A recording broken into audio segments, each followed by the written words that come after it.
every Monday, 8 to 9 a.m. on 560 KBLU.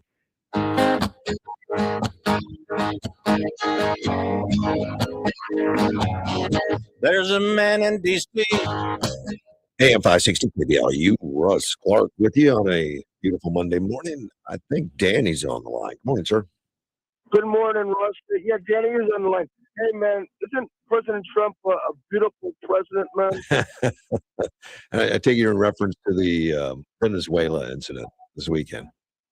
Yes, sir. I mean, he's the only one with a pair of grapes, not grapes, but gold, big ones to take care of this crap. Yeah, and we'll be unraveling a little bit over the next week or so, I guess, as we see what direction it's going. It's pretty, I would imagine, pretty volatile right now. You don't know what's going to happen in Venezuela. We'll see. Yeah, well, the Democrats, there's something else because I think Joe Biden had put a thing, some kind of hit on Maduro. Well, he put a $25 million bounty. Yeah, bounty. That was what I was right. Now, Client Chuck and Hakeem, they're all saying it was act of war. Well, they just lie. Illegal act of war, all that kind of crap out there. I don't know why the public keeps tolerating this nonsense from leaders. These are leaders. Exactly. Tell the truth. I mean, Green was not happy. Of course, she's having a feud with Trump, which I don't think she said anything that was completely wrong, just a difference of opinion. So, even though she's off base, but she's something. I don't get. There's something else, man. Yeah. I mean, I guess I'm kind of surprised by how deep the left goes on the not understanding and claiming, well, we were never informed. The Congress should have been informed. Well, that's just crap. You can't do that. I mean, this thing is going to get people killed if it gets leaked. What are we going to do? You're going to tell everybody before you go? I mean, that's crazy. They don't have to do that, and they've got to report it. I think within 24 hours or so, they have to report all of Congress. Yeah. Russ, you were completely right. Something, it's going to get leaked. It will get leaked somehow. Someone's going to leak it. I certainly would believe that it would have been leaked. But they do have to tell them after the fact, like right away, which they did. Yeah. They're going to have a conference with them all today, I guess. More details to Congress. Yeah. On the whole thing. Yeah, and Marco Rubio was on. I think it was Meet the Press. Is that correct? Yeah. And he was with Snephanopoulos. Yeah. Yeah, and I didn't catch the whole interview. But did you see any of that? No, but I read it, and I said 24 hours. It's actually a 48-hour window they've got to get that done. And for them to scream it's illegal, I guess they can say whatever they want, but it's just kind of messed up. Was he treated nicely? Oh no. But it's Stephanopoulos, he's the same guy that got sued for $15 million, and they paid $16, I guess, for CBS when he kept claiming Trump was convicted of rape or something, exactly. which was never true. No, and he knew it wasn't true, and the lady he was with told him it wasn't true, and he said it like 7, 8 times. He just kept saying it like that was his whole show. It was a total fabrication. Yeah. Well, there was a civil case of something that he said he was some kind of sexual thing, not rape or anything, but it was all civil, and it was a low bar to win that one, but kind of nuts.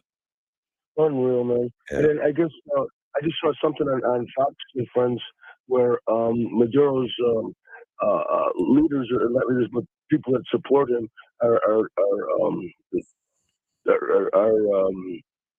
what's the word I'm looking for? Maduro? Maduro supporters? Yeah, Maduro supporters. They're doing treason or something, or sedition or something. You mean people in the United States? The United States that support him, or are we talking people in Venezuela that support him? No, they're in Venezuela. Oh, Okay. Yeah, and they're marching around in Venezuela. Yeah. Yeah. Well, But, it wouldn't surprise me it wouldn't surprise me if a group of them come start protesting here in the United States. well, why not? Gaza did. Palestinians did. Depends on, but they don't have any money. See, the Palestinians had tons of money; they could pay for that. That's what George Soros is all about, buddy. Yeah, I don't think that the Venezuelans have much money at all. No, well, something. Once they clean up the oil business over there, it'll be a nice country again, I think. That'll take years, and we'll see. But it's up to their leadership. The United States is not going to run it. I mean, right now they're in control, and I'll talk about that stuff with Rubio a little bit because that came up a lot. Well, the woman that is taking, she's no friend to the United States at all. The current vice president? Yeah. Which took over. Yes.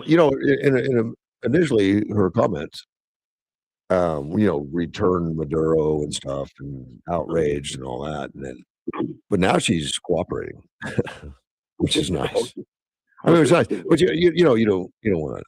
I don't know how much any of this you trust. I mean, the rhetoric or anything you don't trust, but it's at least a better sounding situation.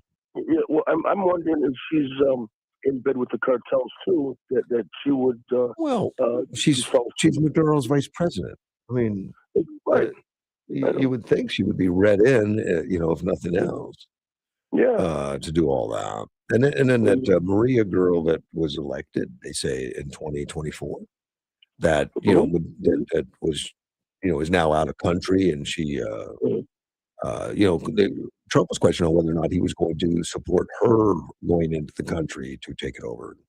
He seemed to push that one away, like it wasn't something they were considering. But it's hard to tell this early. You don't know. Exactly. Hey, buddy, I gotta go to the fries, buddy. Be good. Bye bye. All right. You be good, buddy. All right, man. Yeah, I got to get the fries. Yeah, it's open now. 6:00 in the morning. Open stuff. And I guess I'll start off with Marco Rubio. How some of his clashes with Stephanopoulos. Why do we keep going on there? I mean, that was ABC. It's not CBS. It's ABC. Let's take a phone call. You're on the air. Good morning. Good morning. So explain to me something, Russ. Why in the world do you think, why are the Democrats having such a hard time with this this whole capturing of this drug lord, this drug kingpin? Well, I mean, that's a rhetorical question. Well, and I've got I've got an answer for you. If you look at the history, what they all said about Maduro, Biden put the $25 million bounty on him. Chuck Schumer spoke about him, being, a horrible criminal and terrible and all that. And now they're just outraged that you would go in and take Maduro. It's terrible. It's because they hate Trump. That's it. Exactly. That's all. That's all there is to it. There's nothing else.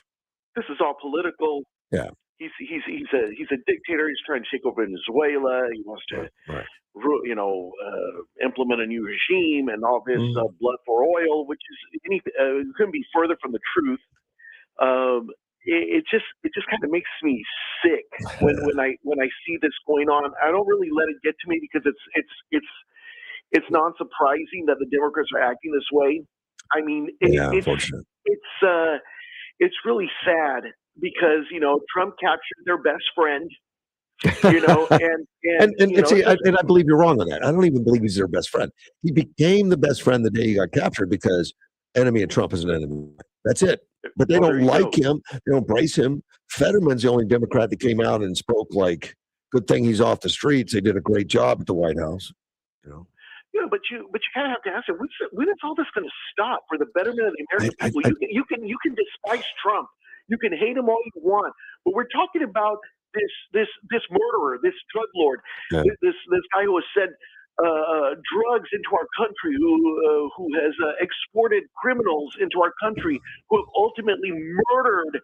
Not just talking about gangs. I'm talking about drugs, murdered people. Yeah. Americans. You look at Jocelyn. You look at Lincoln Riley. You would think that it'd be okay. Well, this is a good thing. We hate him. We don't like him, we hate him, but we're still a good thing. In We're answer, the American people. in answer to And your question, it's not going to with the current people in place. They only care about one thing. They hate Trump and they want power. I understand that, but And they'll step on anybody. so as far as the American people are concerned, Yeah. it doesn't matter. We hate Trump.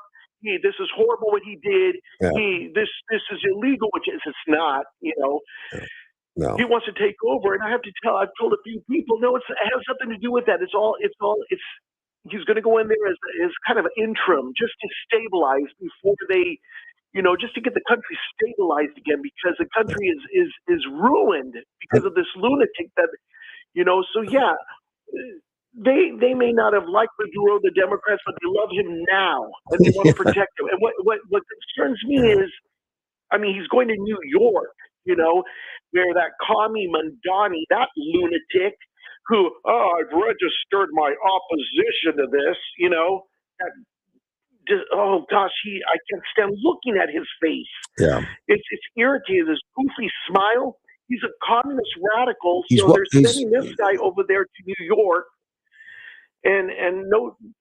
He's not sending him over to the mayor, though. He's sending him over to the judicial system, and that's not great either. The judge, I think, that's hearing the case is very much a Trump hater, also. But hopefully, he focuses on the case and not that Trump brought him there. So that leads me to my next question. What do you think is going to be the outcome of this? Because this Maduro is going to contest these things, because this is I'm a leader of a country, something to that respect. Right. He's got immunity because he's a head of state, and that's the same thing that Noriega said back in the 90s. And Noriega used that defense, and it fell flat. It didn't go anywhere. I don't believe it's going to go anywhere there. Here, particularly since Maduro lost the election in 24, but just threw it out. And exactly, a dictator. What they call Trump. And most countries, free countries, don't even recognize him. Neither does the United States recognize him as the leader of that country. He was self-appointed. He put his own crown on. Exactly. So, so if this judge, this liberal judge, let's say he's liberal, he's in New York, the home of this new communist, and those New Yorkers, when that city falls to the ground, they get what they deserve, because it's such ridiculousness.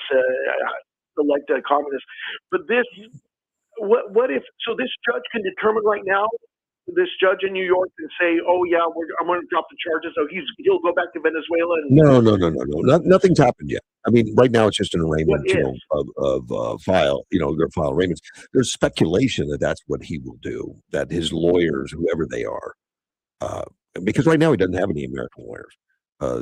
He wasn't allowed. No American lawyer was allowed to represent him because of the sanctions. So, but unless you go through the Treasury Department and get it lifted, and they'll probably do that and let him have representation. But this is, people suspect, legal minds suspect that will be the first thing the lawyer tries, is try that. But I don't see that working. The Noriega case kind of set the guideline for that a little bit.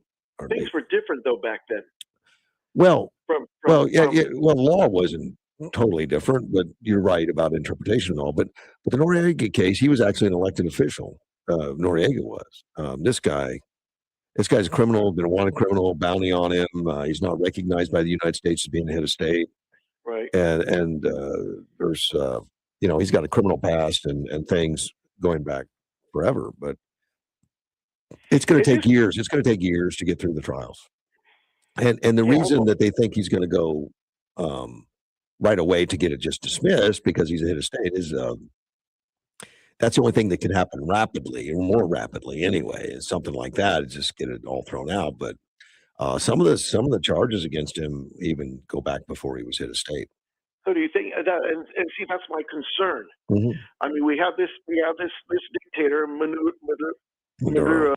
Yeah. And the Democrats are angry. They got liberal judges and all this. My concern is that it's going to get tossed out. Well, as soon as you say Democrat, you don't have to explain they're angry. They're angry every day. Well, I understand that, but when is this going to stop? It won't. It's not. They can't stop now. It's defined them. It's who they are. They're just angry all the time. Just upset and angry. I understand it's Trump derangement syndrome, but Yeah. I mean, at the same time, I mean, you would think that, again, let me just go back to what I stated. You would think that there would be like some kind of joy and happiness in the air that we got this killer Well, out of power. At the same time that Chuck Schumer is yelling and screaming about it's illegal and it's terrible and it's immoral and all the stuff he said. I don't know what all he said, but the Venezuelans are marching in the street thanking Trump for doing it. Exactly. No. Well, you're not seeing that. You're not seeing that on the legacy media, on mainstream media. You're not seeing that. You're not. I mean, I'm seeing it where Venezuelans are saying on the Fox News or news station, "Hey, thank you, Trump," but on the other stations, they're editing all that part out. They're taking that out. They'll show the protest today. They gathered a bunch of Maduro loyalists together, exactly. and they're marching together. But you'll see that one for sure.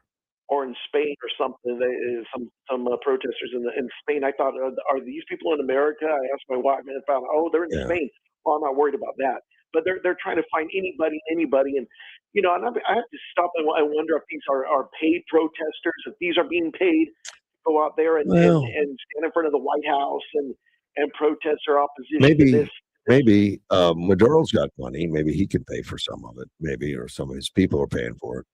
But there's going to be some oligarch type people that are there that support Maduro that will do all they can to fight the last fight because that's all they have. They don't have anything else. And the Democrats are right alongside them supporting a drug lord. Can you imagine our own leaders, Russ, our leaders, the people that represent us? I didn't vote for these lunatics. I'm not Democrat. I left that party when I was 35 years old. That's a whole different story. Right. I left that party back when I was 35 years old, back in 2007. I said, this is insane, the way they were behaving. I mean, I left them, and I'm sure a lot of people, same thing. Why a lot of Americans, Hispanic Americans, have left the Democrat Party. They're the party of liars. I mean, this is a party that advocates child reaffirming sex changes. Yep. They open borders. Open borders, illegal immigration, anti-police, anti-ICE, all that. Everything that is the party just to sum it up in one, the party of that is anti-constitution. What they talked about, this is for the Constitution. We got to protect the Constitution. When they're the actual enemies of it. They don't see it that way, but yes, I agree with you. I mean, there's this. I mean, so I don't understand how anybody who's with half a brain could continue to vote for these. Or when are they going to see the light like I did? I mean, eventually, I'm thinking, eventually they're going to see the light. They're going to come to their senses and realize that the Democrat Party is the party of the devil. In my opinion, they're not going to have a rational discussion. So, but one at a time. There is movement of reducing the number of Democrats and increasing Republicans. Of course, the biggest increase is independent, but the Republicans are. Either way. They lie, and what's so sad about it, Russ, is that they lie and people buy it. And then they say the Trump lies. Exactly. Well, they're projecting. They're just projectors. Agreed. But I'm not understanding this whole support for this guy. Again, I know why. I know why. You know why. But it's just at the same time they should at least say, but at least we got him. So no more Americans will ever die of drugs or die at the hands of criminals that he's exported into this country. No. I just don't understand what I know you hate his guts. I would tell any Democrat, but come on, I mean, you're going to find you're to the point where you're angry that he got this monster. Yeah. I don't know, man. It's insane. And then that communist in New York, registered my. And then interesting, we got a brand new communist that's running New York City, and then we send another socialist immediately to New York to be tried. Why New York though? Why there? Because that's where the charges were for him. They were in New York. So they had to take him to where the charges were made. And you know what's sickening? The fact that he's going to get off that helicopter, or where they're transporting via helicopter, if he hasn't landed already. I mean, if he's landed, I'm No, sure no, no. landed He's already he spent the night there. He got there Oh, yesterday. he's been. Yeah. I'm sure he had a whole bunch of supporters over there. I have no idea. I have no I idea. wouldn't be surprised. And that is sickening, because we're talking about, you know, a criminal here, and the Democrats angry because they hate Trump. Yeah. You know, despite the fact that all of the Americans have what they've gone through because of this But guy. they keep hanging their hat on all these ridiculous things. That's okay. Let them keep doing it. Let Chuck Schumer do it, and Hakeem Jeffries do it, and all that. But, you know what concerns me? Before I let you go, what concerns me is come 2028, if we lose the White House, I feel real sorry for this country, Russ, because everything Trump has done, some lunatic, psychotic Democrat is going to go in there and overturn everything, change everything, undo everything. legitimate fear. But Trump has So how been do we? well. The thing you do is make everything he's doing law instead of just executive order, and that's some of the stuff was done by the one big beautiful bill was put in there.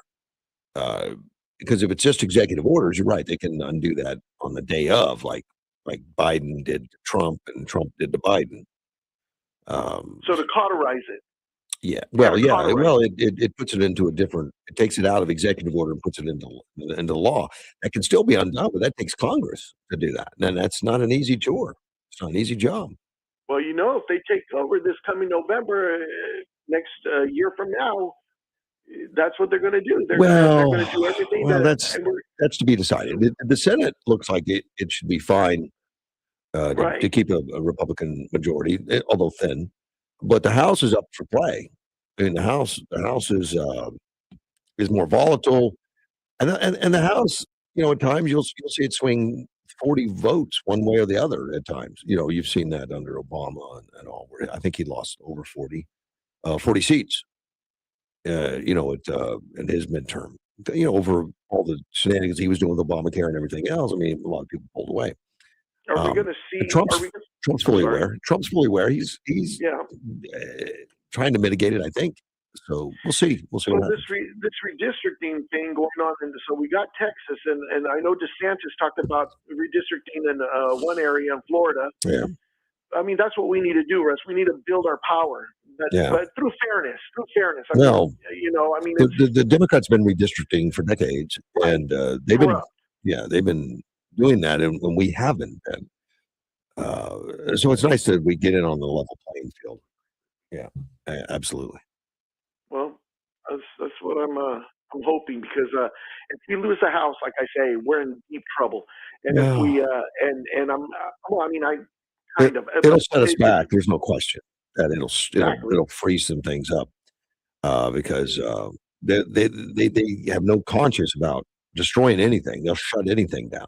Exactly. They shut the government down for a record amount of time for nothing, just to create something that Trump can't get anything done if they're not going to work, I guess. Well, that's their whole goal. I mean, we're going to destroy Trump's economy at every however we do it. We're going to do everything we can to destroy this economy, so that people will, so they can say, "Oh, look, he lied. Look at our economy. It's terrible. It's horrible. It's just."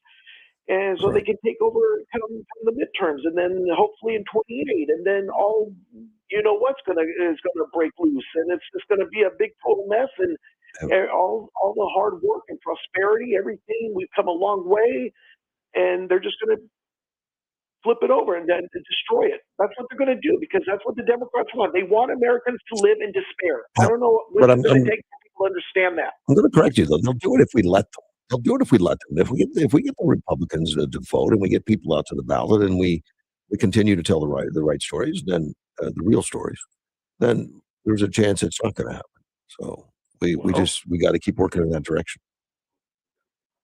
We'll see what happens. I mean, you know, I'm trying to be optimistic here, Russ. Do it. It's imperative that we hold the House. I know we'll hold the Senate. I'm not worried about that, but we hold the House. Mm-hmm. And we either, I don't know, J.D. Vance or DeSantis or one of them in 28. It's a deep bench, and it'll all be figured out at some point. Yeah, But a lot of great people. they're salivating for power, these Democrats. This is a party of Satan, in my opinion. Well, they got to continue the fraud. They got to continue the insider trading. That's making them rich, and they're going to fight like all get out for it, because if the more fraud investigations go on, some of them might go to jail. Maybe some of them are involved. Well, I know a lot of the Somalians. Yeah, they've been thrown in jail already, or they've been convicted already. Yeah, there's been some, but you got a lot to go, obviously, because that stuff happened even before Nick got out there and made that video and found 50 more.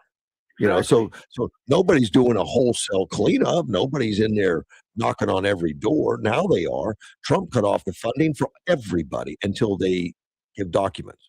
And that's 100%. That's not Somali run. That's all of them. Everybody.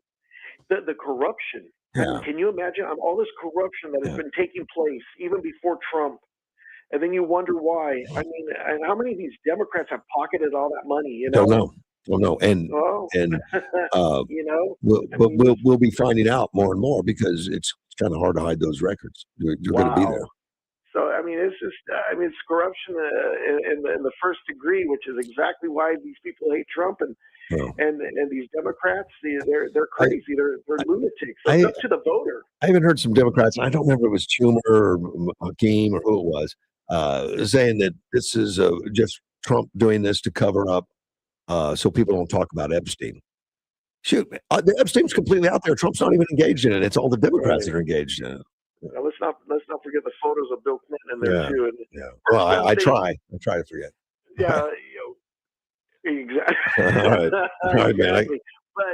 But yeah, I mean, I don't know. That's a whole different ballgame.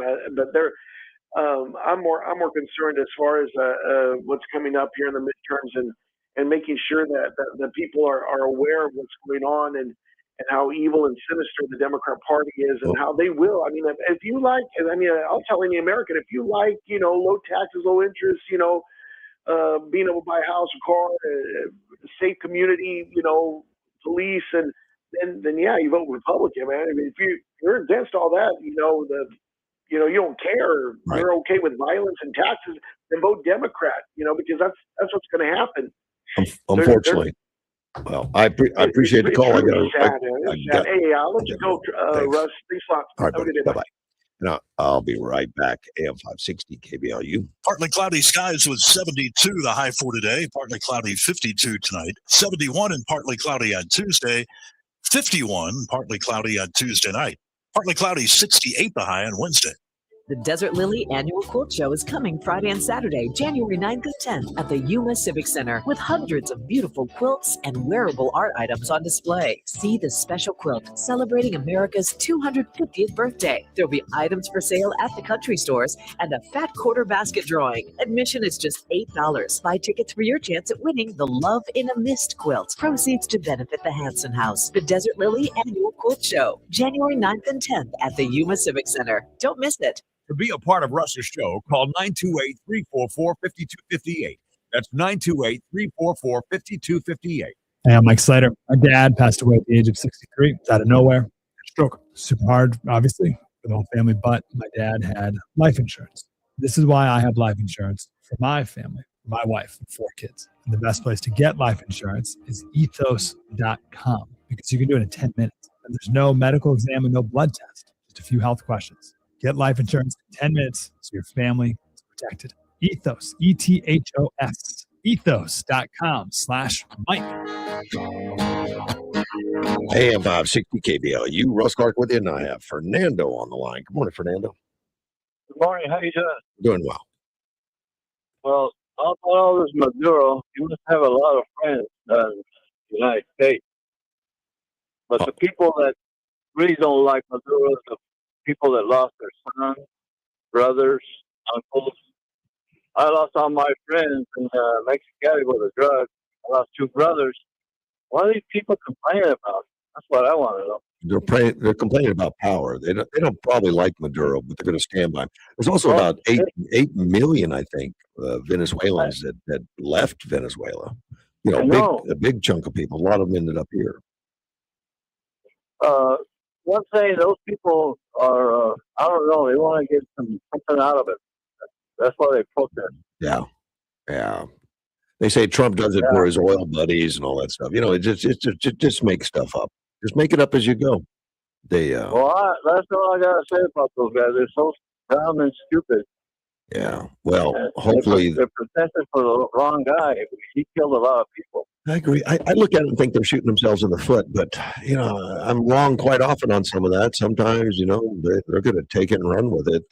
You know, the voters. I don't know. We'll see. We'll have to wait. We'll have to see if it works for them and they all become, you know, lovers of Maduro. Maybe Maduro will be the next mayor of a big city in the United States. Who knows? They might do it too. They're friendly people. All right. Those are good friends. I like good friends like that. Yeah, maybe Mandani will put him on his cabinet. You know, you never know. Yeah. And what's the other guy? Schumer or what? Yeah, Schumer is out trashing Trump over, you know, it's illegal and stuff. It's not illegal. You know, it's been done many times. There's I think it's a War Powers Act. I can't remember the name of it, but yeah, he's fine. There's no legal problems anyway, just political ones. When my brothers wanted drugs, they would get the phone, and the guys would deliver it at home. My two brothers, and then the guy. One day, I saw that guy was in. I tried to get the plate to call the police, but my brother stopped me. He said, "Well, we don't want retaliation, so don't do it." And one day, I saw her wife delivering the drugs to my brothers. No. You know, he must have been busy with another delivery, so he sent her wife. And I took the plate, and I was going to call them, but they stopped me. And I don't know why, but they got to stop them one way or another. I don't care who falls down. Okay. All right, Fernando. Okay. Take care, buddy. Bye-bye. Mr. Fernando. Marco Rubio, and I know it was asked about Marco Rubio went into ABC. Why do they, I guess? I mean, it's okay that he does that. But George Stephanopoulos on This Week. And his question is, what authority the U.S. had to run Venezuela? Our Secretary of State said, well, first of all, what's going to happen here is that we're going to have a quarantine on their oil. That means their economy will not be able to move forward until the conditions that are in the national interest of the United States and the interest of Venezuela people are met. And that's what we intend to do. So that leverage remains. That leverage is ongoing, and we expect that it's going to lead to results here. Goal was to ensure Venezuela would no longer be a narco-trafficking paradise that aids U.S. adversaries and give Venezuela a better future. So Stephanopoulos jumped in and says, let me ask the question again, which was fair because I don't think Marco didn't really answer the question specifically. He says, what is the legal authority for the United States to be running Venezuela? So Marco, our Secretary of State, says, well, I explained to you that our goal, what our goals are, and how we're going to use the leverage to make it happen. As far as what our legal authority is on the quarantine, very simple. We have court orders. These are sanctioned boats, and we get orders from courts to go after and seize these sanctions. So I don't know, is a court not a legal authority? Stephanopoulos says, he asked if the U.S. was currently running Venezuela. Well, I've explained once again. I'll do it one more time. What we are running is the direction that is going to move forward, moving forward, and that is we have leverage. This leverage we are using, and we intend to use. We started using already. He asked Rubio if he himself was currently running Venezuela. And Secretary said, well, U.S. was focused on its leverage. Again, the country, he was very he said he was very intricately involved with some law enforcement operations involving the Coast Guard. We are hopeful that there are people in place now. We're going to find out. The proof will be in what to do or fail to do. That will start making some of the changes that we ultimately lead to a Venezuela that looks substantially and dramatically different from what's been what's been in place for 15 years. Now, you'll notice that he never said he was running it, or the United States is running it. He said they're using leverage. Leverage to push a direction more. I mean, they still have a illegitimate vice president there that they're working with and stuff. So, and I kind of like that. I mean, there's no nobody on the ground, as far as I know, nobody on the ground that's set down at the office of the president or anything. There's nobody been installed to do anything. Stephanopoulos tried to get him to say something other than, we're using the leverage we have that's through the courts. And Stephanopoulos says, what authority? And who's running it? And is Rubio running it? So it was kind of a little nasty, but it wasn't terrible. Rubio handled it very well. He said he expressed doubts that Maduro's vice president, Delcy Rodriguez, was the current leader of the country, whether she would remain in office. But he didn't say anything about the United States changing it. He just said he doubts they're going to be there. He says, we don't believe this regime in place is legitimate via an election. And that's not just us. It's 60-something countries around the world that have taken this view as well. He believed a legitimate leader would come after a period of transition and elections. And it won't be Rubio. I think we got that straight. It won't be Rubio. Phone lines are open, 928-344-5256. Let me take a phone call. You're on the air. Hey, Russ, what's going on? A lot of news. How are you, Gilbert? Pretty good. Hey, I was asking you, did you hear that former chief of national intelligence, Hugo Carvajal, who was part of Maduro's people, officially released names of every U.S. senator who had kickbacks from Venezuela? No. Yeah, and Leo and Kelly were on that. There's about 24 names. Get out of here. Kelly's on it. And Gago's only been in office for less than a year. Well, that doesn't mean he hadn't had anything done with him before. Now, if he's got kickbacks from Venezuela, that is completely illegal. That's not a question mark. Exactly. And we'll see how if this is in fact. But I got two messages. I'm trying to send it to you in a bit with the names on it. Yeah. What's being passed around.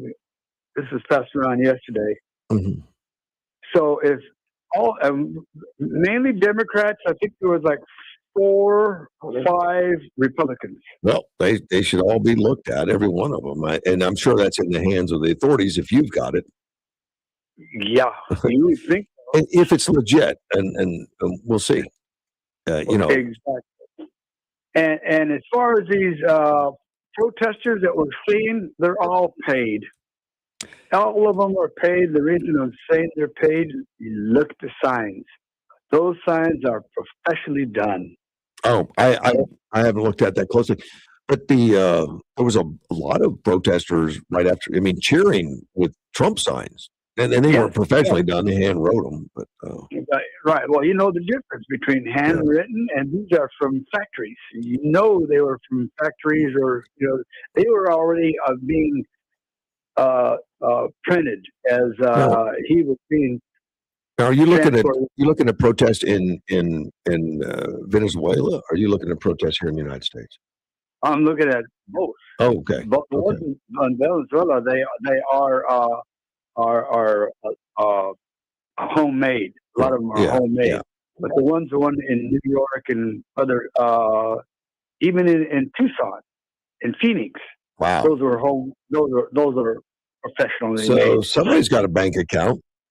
I'd be curious who's paying for all that.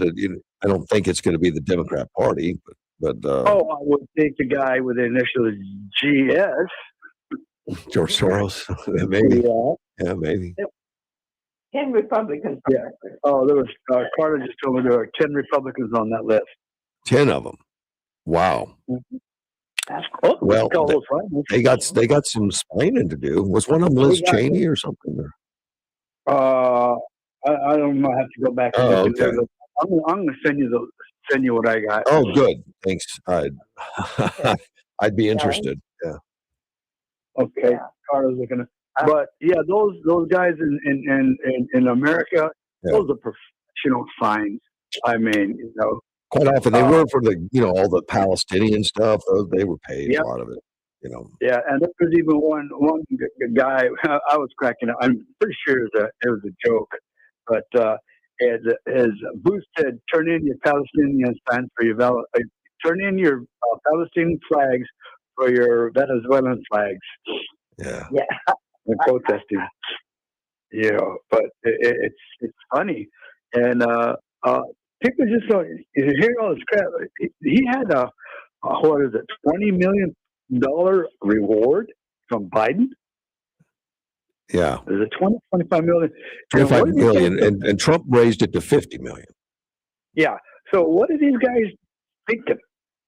It shows you the intelligence of our Democratic brothers and sisters. What are they thinking? Biden had 25 million. Yeah. What you're upset for one of the promises that Trump gave, taking the drugs off the streets of America, getting rid of the drugs in America. It hasn't gotten rid of them, but I guarantee you he's put a huge dent already. Yeah, but he said he would get rid of them. Yeah. He's keeping his promise to try to get rid of them, right? Yeah. Well, he is. He's done more than anybody's done in recent memory. And everybody's calling out the president of Mexico, and they should. She is a cartel recipient. Yeah. There's no doubt about it. Do you know why I know this? I don't know. How do you know this? Because she's still alive. Oh. Okay. Is that proof enough? Yeah.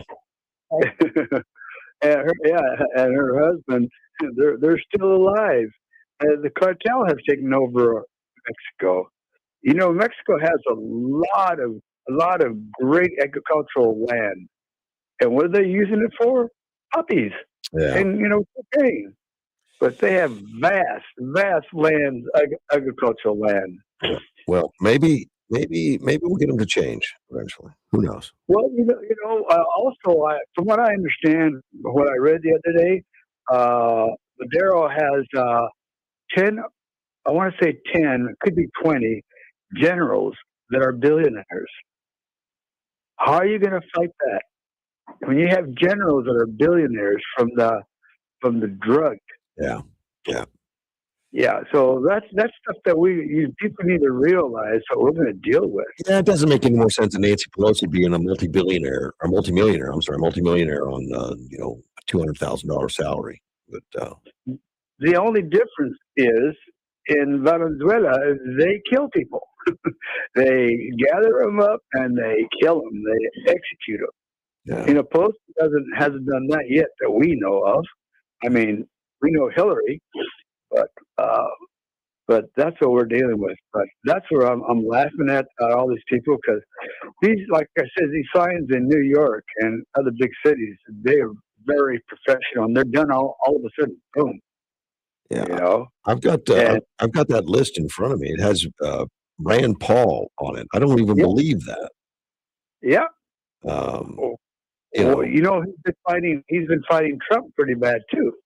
It looks like most every senator's on there. So I who knows? This thing's going to have to be verified. It's going to have to go through. Oh yeah, like I told you, it has to be verified. And Republican. But when I saw that, I go, wow. I mean, there's a lot of influence. Why are all these Democrats fighting Trump on taking him out when their own president had a $25 million bounty on him? Right? Don't know, man. But am I right though, Russ? Yeah. Biden had a $25 million bounty on this guy, and they're upset that Trump went in there and took him out. And then you look at what Obama did. You get Bin Laden out. Did he get congressional? No, he didn't. Of course not.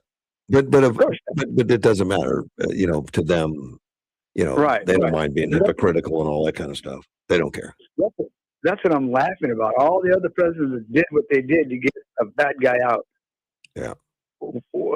They're not too intelligent, or they just drink a lot of Kool-Aid without sugar. We'll see where it goes. I wonder how many Democrats are going to join in with being really vocal about it. Obviously the leadership is already, and I don't know that that's going to help them. They seem to pick these causes that are not very popular, and I don't know what the poll number is going to show on popularity, but I doubt if you've got 20 to 30% of the people in the country that thinks it's a bad idea. Exactly. Like we've always said, Russ, the very few are the loudest. Yeah. So we're not having regular. I'm talking national Americans. Well, they came on the street. They came out early to sway public opinion to think that people will join them. We'll see if they do. Right. Well, right now what we're seeing is a lot of Venezuelans out in the streets cheering for Trump for what he did. What we need to do is see a lot of national Americans be out in the streets. Yeah. Well, some of the Venezuelans that are from, people from Venezuela that are living in New York, apparently gave an earful to Mondani. Because they don't want to see they don't want to see this country turned into Venezuela. Right. Yeah, I saw the videos. They spoke in English and in Spanish. But they spoke from knowledge and experience. Yep. And Mondani speaks from a silver tower. He's not an ivory tower, but he's not. Mondani doesn't know. I mean, he just knows he wants power and control, and we'll see. And what? 300 police resigned or quit? I didn't know that, but I don't doubt it. Yeah. And they were already way understaffed, so that doesn't help. Yeah. All that's going to do is cause more chaos. Yeah. By them quitting. Well, all that. They quit so that they didn't have to get fired. I mean, when Donnie is anti-police, and social work can take care of everything. But we'll see. All I can say, all the cucarachas are going to be coming out of the woodwork. They will. Appreciate the call, man. Bye. Thanks. We'll be right back. AM 560. All right, do-it-yourselfer. You've got the idea, and you got your building supplies at Southwest Lumber. That's right. Now, all you need is a bunch of expensive tools to get the job done. Oh, that's right. And just the place to rent them. Southwest Lumber, your home for everything home improvement. Southwest Lumber has half-day to multiple-day rentals available on just about anything you need to finish the job. Rent equipment and tools on Saturday and Sunday. It's free. Stop in today at 1917 South Avenue B in Yuma. Southwest Lumber, ready for everything. The most beautiful time of year is upon us. Tax season. And Tax Slayer is here to help you file with 100% accuracy for your maximum refund. Guaranteed. Tax Slayer even has support from real U.S.-based humans if you have any questions along the way. File your federal return by February 8th for $22.99, and I'll help you get the refund you deserve. Take it from me. Talking calculator, speaking to you through the speakers of wherever you are. Tax Slayer, file fearlessly. The new year means new resolution, not just for your body, but for your finances as well. Did you know that financial health is directly related to your identity protection? This is why you need LifeLock. LifeLock monitors hundreds of millions of data points per second. If your identity is stolen, LifeLock's restoration specialist will fix it, guaranteed, or your subscription money back. Resolve to make your identity, health, and wealth part of your New Year's goals with LifeLock. Visit LifeLock.com and save up to 40% off your first year with the promo code BECK. Terms apply.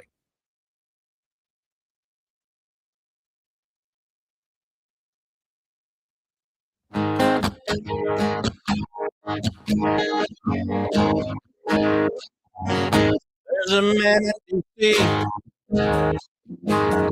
He stands 63. He's fighting for you. He's fighting for me. AM 560 KBL. You, Russ Clark, with you. It's Monday morning. As far as that list goes, and I got a copy of it. It looks like it contains like every senator that allegedly worked with Venezuela, allegedly got kickbacks. I mean, it's too early to tell anything on that, including the two senators from Arizona before you start calling and yelling at them. I mean, this is alleged. I mean, hopefully they review it real quickly and get to the bottom of it. But I don't know how they could list. I mean, it looked to me like the list had at least 40 of the senators. Hard to do, I would think. So it loses credibility with me just looking at that. I guess anything's possible, but it doesn't look probable to me at all. We'll see. We'll see. Hopefully they take it seriously and look at it seriously and come up with something. Let's take a phone call. You're on the air. Good morning, Venezuela. Well, you got the wrong number again. But okay. Oh. This isn't. Well, I tried Vietnam, but they wouldn't answer. What's How up? you doing? Doing well, Ted. Good morning. Oh, I'm smiling from ear to ear. You like this? You like the fact that Trump did this? Yeah. Okay. I'm tired of the Democrats capitulating to the narco terrorists in this hemisphere. But of course, the Democrats are all over this and saying that how terrible Trump is by doing this, how terrible it is, and it's illegal. In fact, Chris Murphy out of Connecticut, a Democrat senator, jumped on it right away and said the invasion of Venezuela has nothing to do with American security. Venezuela is not a security threat to the United States. This is about making Trump's oil industry, the Wall Street friends, rich. Trump's foreign policy, the Middle East, all that stuff is fundamentally corrupt. Did you see the ticker this morning? No. I'm tripping over myself trying to get to the phone to call for ConocoPhillips and Chevron before it gets so high I can't afford it. Well, Edward said it was doing well. I mean, the market.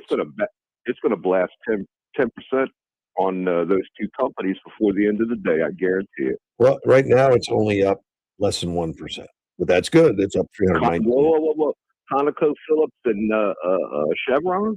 I was looking at the whole now. I was looking at the whole thing.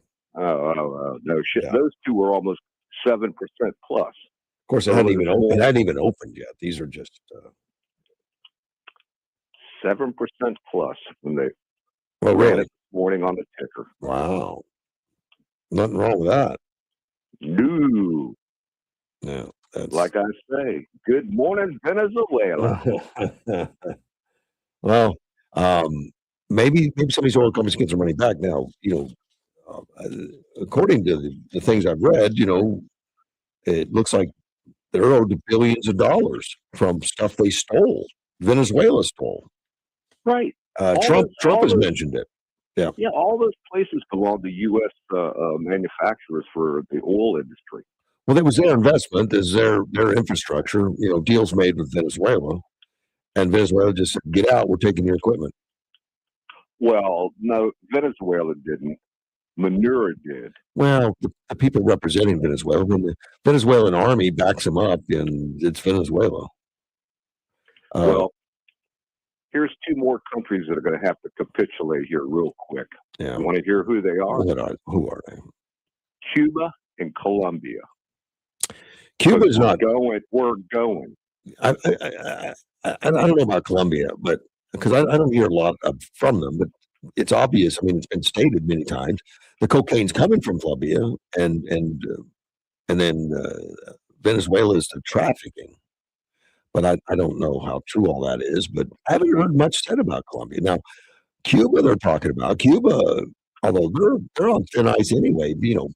Just economically and everything else. They're not doing well. But they had like over 30 people in Venezuela that were guarding Maduro.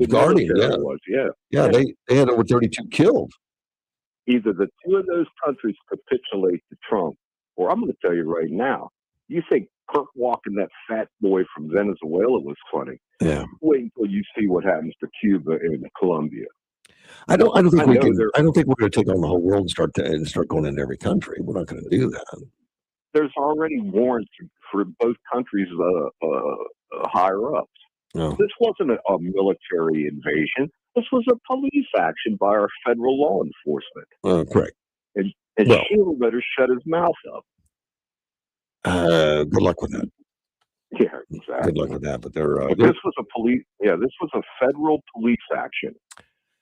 they would just as quickly attack Trump for not doing it. It doesn't matter what he does at this point. Politically, these guys really have no rudder. It's whatever the wind blows. And right now, the wind's blowing to take Maduro's side, and that's what they're doing. Do you know what caused a lot of soldiers to be killed in Vietnam? Politicians capitulating to the Viet Cong through their rhetoric and their Jane Fondaism.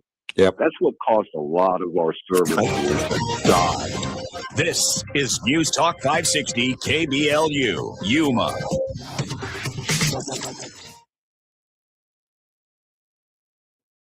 Venezuela's captured leader is now in a New York City courthouse. I'm Dave Anthony, Fox News. This is what it looks like when you have decisive action to take out and eliminate, arrest, and bring to justice individuals who are pouring narcotics into the streets of America and causing deaths to tens of thousands of Americans. That's what FBI Director Cash Patel just told Fox. And 2 days after the U.S. raid that took Maduro and his wife into custody, they were taken from their jail cells in Brooklyn to face arraignment in Manhattan. Fox's Todd Byro's there. Maduro, as we know by now, is accused of running a multi-billion-dollar drug operation in partnership with the cartels, flooding the U.S. with hundreds of tons of narcotics for over 2 decades. He was indicted on 4 counts, including narco-terrorism conspiracy, cocaine importation conspiracy, possession of machine guns and destructive devices. President Trump said this about Venezuela last night on Air Force One. The country is a mess. It's been horribly run, and the U.S. is in charge there now. And if the acting president, who was Maduro's VP, Delcy Rodriguez, does not do what's right, she could pay a very big price, probably bigger than Maduro. The president also been flying back to the White House. Cuba looks like it's ready to fall, and Colombia is run by a sick man who likes making cocaine and selling it to the United States, and he's not going to be doing it very long. a reporter then asked if there will be a U.S. operation in Colombia. The president responded, "Sounds good to me." He also again said the U.S. should take control of Greenland, which Denmark's leader does not like hearing. Meta Frederickson says the U.S. has no right to annex any part of the Kingdom of Denmark. That includes Greenland, which President Trump says the United States needs for national security. Danish Prime Minister Frederickson says it's time to stop the threats against a historically close ally. Fox's Jonathan Savage, a man in custody in Ohio, arrested by Secret Service early this morning, accused of vandalizing Vice President Vance's home in Cincinnati. The VP and his family were not home at the time. Americans listening to Fox News. Progressive presents Employee of the Month. Today's recipient from Lucky Larry's Landscaping, Larry. Larry thinks his business money is a quick commercial auto from Progressive. Does it help he's his own marketing manager, accountant, executive assistant, and never been late? Technically, yes, but saving really put him over the edge. So, Larry, give Larry a round of applause. Be your own Larry. See if you can save in as little as 8 minutes at ProgressiveCommercial.com. Progressive Insurance Company affiliate. Welcome to the most wonderful time of the year when millions of Americans open their credit card statements, scream in terror, and start looking for new ways to save money. If that's you, why not cut your wireless bill in half with a saver plan from Pure Talk? You'll get unlimited talk, text, and 3 gigs of high-speed data on a super fast 5G network for just $20 a month. Ho, ho, ho. Just dial pound 250, say Mike Rowe, and Pure Talk's U.S. customer service team will help you switch in minutes. Again, talk, text, and data for just $20 a month. From the News 11 Information Desk, I'm Natalie Murray. The winter lettuce capital of the world expanded its horizons to multitude of vegetables to locals and visitors during the Yuma County Cooperative Extension Picnic event Saturday. The event took place at Yuma Ag Center at 9 a.m. There was a variety of items during the event like cauliflower, lettuces, beets, Napa cabbage, and radishes. And we are in the heart of the flu season, and cases are on the rise after the holiday season. The flu season generally starts in October lower, but cases spread quicker from November through January. Symptoms can linger for weeks after getting the infection. In order to help yourself and those around you, there are proper precautions you can take to stop the spread of it. Flu season generally lasts through May, so make sure you continue to take precautions throughout the winter and into the warmer months. Catch us on the TV side on News 11 every weekday at 5, 6, and 10 p.m.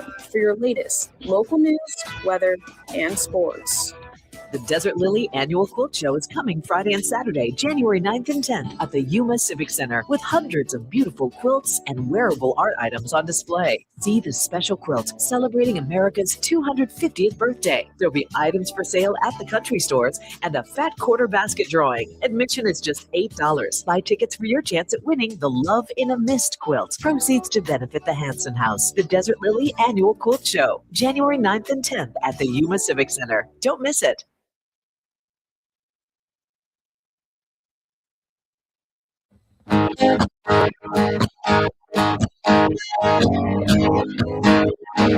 Damn, 560 KBIU. Russ Clark with you. It's 7:05 on a Monday morning. Phone lines are open 928-344-5258. And yeah, I gave the wrong number a while ago. I said a number other. I won't repeat it because I don't want you to think that is the number. But I was a digit off. Let's take a phone call. You're on the air. Good morning. Morning, fine, sir. How are you, Mad Mike? Good. Good. But I'm kind of mad in the other sense of the word today. What? I take What? a couple of days. I take a couple of days off for a well-deserved vacation, mini vacation. Yeah. And I come back, Yeah. or I'm listening to the news of the whole world. What the hell happened? Did it go to hell? Did it? Or was it? Oh man, it sure seems like it if you listen to the Dumbo crap. Oh, yeah. Yeah. I got to tell you though, a little over 12. I guess now it's 13 hours. I've been trying to get in for an hour. Yeah. Little over 13 hours ago, I was waiting in the Pacific Ocean. Yeah. Really? What were you doing over there? We went to San Diego for a couple days. You did? Okay. Just Yeah, walking along, took my walking daughter- along. Yeah. Well, all kinds of stuff. I took my daughter up to to Julian and Got some Lake apples. Cuyamaca. No, we did a little walking around there, had a good time. But the main point was I got a room in I don't remember the city, but just outside San Diego for a couple nights. Mommy had to work, and I picked her up in Mexico, and we went and had a good old time. I mean, me waiting was also what she was supposed to be doing, but as the tide started to come in, the waves started to get bigger, and water knocked her on her butt. So she was half swimming, half, jumping up and down. And at that point, we had to go. It even had, we'd been watching the clouds come in, and it started to rain as we were walking back to the car. But oh man, we had a good old time. Well, that's great. So you dropped her back off in Mexico, or you got her with you? What? Oh no, she's at home now with She's Mommy. home. My wife's off for a couple of days. All right. So Well, good. she was home in bed by 9 o'clock last night. You going to work today, or you taking off still? Yep. Oh. I've done a couple DoorDash already, No, and no long back to vacations. work. Yeah. No, just a couple of days. So, are you happy with the taking him Maduro and taking him back to? Well, sure. What's not to be happy about? Well, obviously, the Democrats are saying that he broke the law, that Trump did, that it's illegal. And he had no right. I asked you a serious question, and you come back with dumble crap answers. What's not to like? Nothing. I'm very glad they got his butt up here, and like Noriega before him, and like many others to come along. My question, though, now, real question to you is, basically the war in Ukraine has been a proxy against Russia, right? Right.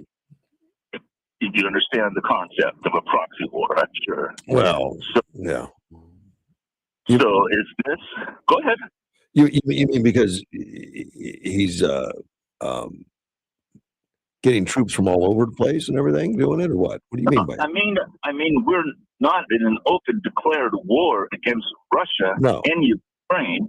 We're just backing, funding, supporting, the Ukrainians. Well, that's the way it always works out like that. And there's no war anyway because it was a military action is all. It's just I never said there was a war. I'm talking about Ukraine now. Keep up, buddy. I know. All right. So that's the war. Would you not agree? Russia says it's a military action. I don't think. In Ukraine? Yeah, that's the way it started. That's the way it's still hanging on to that term, military action. Who said that? Putin. Putin did. Oh, there you go again. Calling another dummy. It's not democratic. Dummy.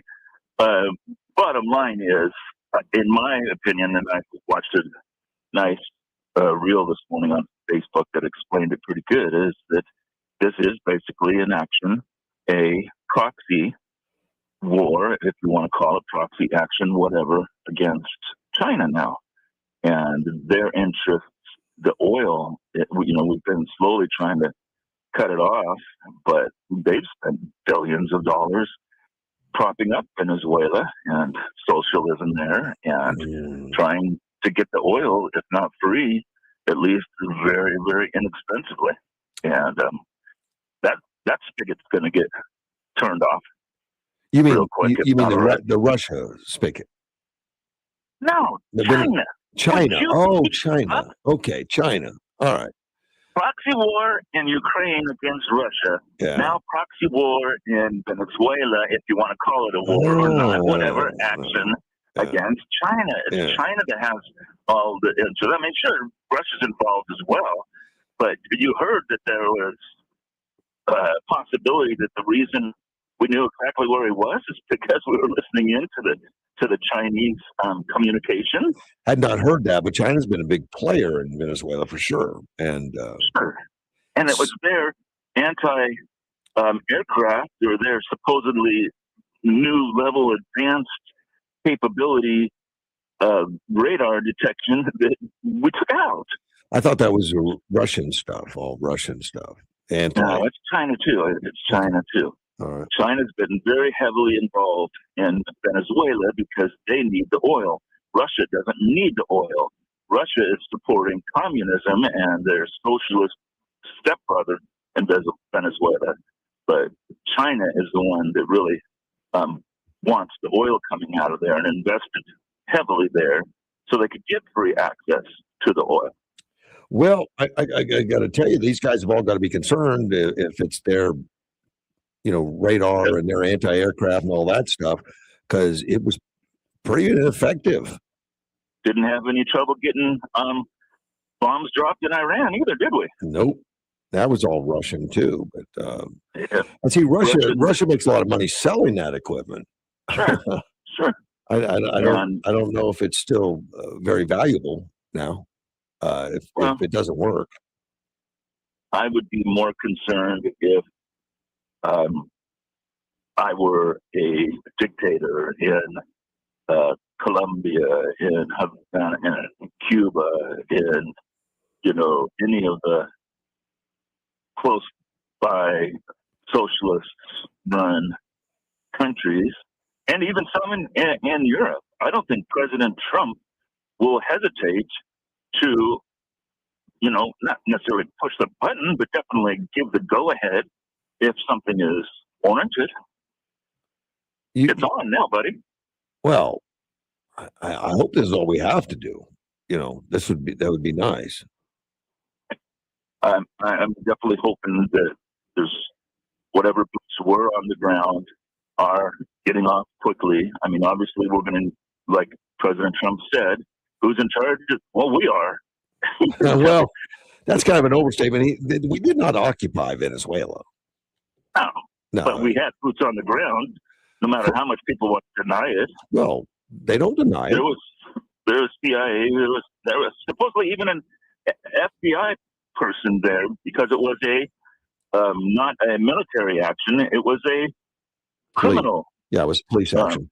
But I'm thinking of boots on the ground because guys jumped out of a helicopter to go get Maduro and all that. But you're talking about intel and stuff, spies. Yep, they've been there for a while. We've had some level of penetration, and that's how we knew, where to hit the radar SAM sites or SAM equipment. So good, so well. I say, well done, President Trump. Now let's just keep the ball rolling. I don't suspect there's going to be the foot's not coming off the pedal as far as getting things done. I hope we don't have to do any more of these actions. But the negotiations, that's what he's a business guy. He's going to negotiate. Sure, it could be a wake up call. It could be a come to Jesus moment. It could be these actions help in the negotiation. I mean, it lets you know Trump doesn't bluff. Did you see Maduro go out into the public and say, "Come get me! I'm right here. Come on and get me." Yeah, I missed that, but I sure didn't miss him walking through the hallway. Good sweat. They did go get him, by the way. Oh yeah, they did go get him. Pulled him out a bit. He never even made it to a safe room. Apparently, he has a safe room in that place. And how good our intel was. And our special forces have been practicing with a mock-up of that same house, a mock-up of the house. Just like they did when we went to get Bin Laden. They're not the guys you want to play with. You want to leave them alone. And I wouldn't be screaming, "Come get me! Come get me!" That's just arrogance. Pride, problematic. Stupidity. Problematic. All rolled up into one. All right, buddy. All right. Be good. I'll let you go. I got to go pick up a Starbucks order now. Have fun. Take care. Talk to you soon. That's Mad Mike with a Starbucks order. Trump says oil companies, not U.S. taxpayers, are going to rebuild Venezuela's energy sector. It isn't. The energy sector was built, I think, primarily by the United States oil companies that went in and built that, of course, working with Venezuela and all that. And then it was taken from them. What Trump gave a press conference on Air Force One, talked about that the Venezuela's once massive oil industry has been left rusty, broken, largely unusable after years of neglect and government seizure. That means the Venezuelan government seized it. They stole our oil, according to Trump. They took out infrastructure, and now it's all rotted and decayed. And that oil companies are preparing to invest billions, footing the bill to restore production, rebuild refineries, and bring energy back online. As I'm reading this morning, and I'm looking through that as Trump is talking about all the work that the oil companies got to do or want to do, go back in and rejuvenate some and replace equipment, get Venezuela back pumping oil because they only pump a small fraction of what they used to. I wonder how much that had to do with California. Remember that all these refineries pulled out of California?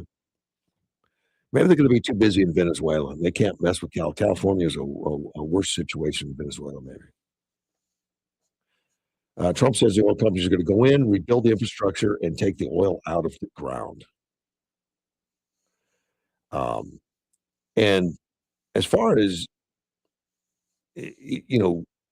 being accused of nation building and all that, and he said, well, instead of nation building, they're going to allow private sector investment to drive the recovery. It's not going to cost U.S. taxpayers anything. And I think they do it a lot more efficiently, a lot more effectively. You get the United States government in there and we end up with like Afghanistan or something. He says, we're in the business of having countries around us that are viable and successful. And I guess making them viable and successful. And of course, that was the model after World War II with Japan and Germany to make them viable and successful. And now they're our allies. If he could make that happen with Venezuela, of course, after World War II, we did take control. We did take more control. That's now they want industry to do it. Interesting, very interesting. I mentioned that Chris Murphy out of Connecticut, a Democrat out of Connecticut, said all these hateful things about Trump. That it's about Trump's oil industry and Wall Street friends rich is what it's about, and the Middle East, Russia, Venezuela is fundamentally corrupt. The White House had a response. The White House said, "You are a buffoon, Chris. Tell that to the families and the innocent Americans brutally murdered by the gang members the regime imported here, or the drugs they trafficked here. You're sick." I guess nice response is all. Phone lines are open 928-344-5258. Let me see. There were injured troops. I didn't see anything that said any numbers at all. At first, Trump said every aircraft made it back, which is true. They did. Apparently, there was one helicopter shot up pretty badly, but it flew, and they flew it home or to a ship or something. Trump says it was a very dangerous operation. It was amazing that we had a few injured, but all are in good shape right now. Amazing talent, tremendous patriotism, bravery. The bravery was incredible. They got off the helicopter, and the bullets were flying all over the place. As you know, one of the helicopters got hit pretty badly. But then we got everything back, and nobody killed. I think of the Bin Laden thing. We lost a helicopter. I think they had to leave it there, so they blew it up. The Department of Homeland Security had some comments, and the Assistant Secretary Tricia McLaughlin said Sunday that well, before I give you that, let me take the phone call. You're on the air. Good morning. Hey, OG. Yeah, Delcy Rodriguez.